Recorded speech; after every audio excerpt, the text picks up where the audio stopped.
Good morning. I thought I would share what you get in paradise. This is cream. One of the locals have cows. I get, raw milk from them, and I also found out that they are processing and just making, this is cream.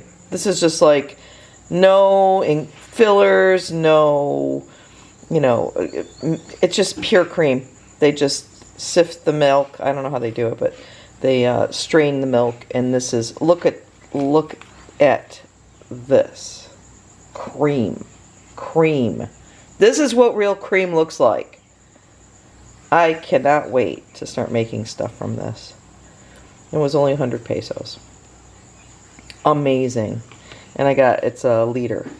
It's like she has used an old yogurt container to put it in. But look at this. Insane.